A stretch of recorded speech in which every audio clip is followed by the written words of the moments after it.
Hey everybody, it's Brianna here with this week's word of the week. The word of the week is all done. All done. All done. Let's look at our picture.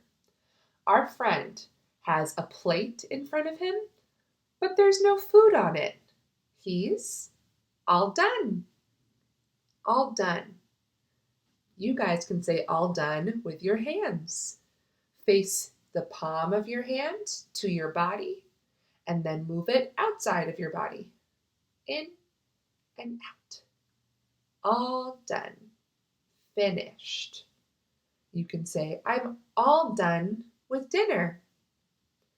I'm all done with bath. I'm all done with this book. All done. The word of the week is all done. All done.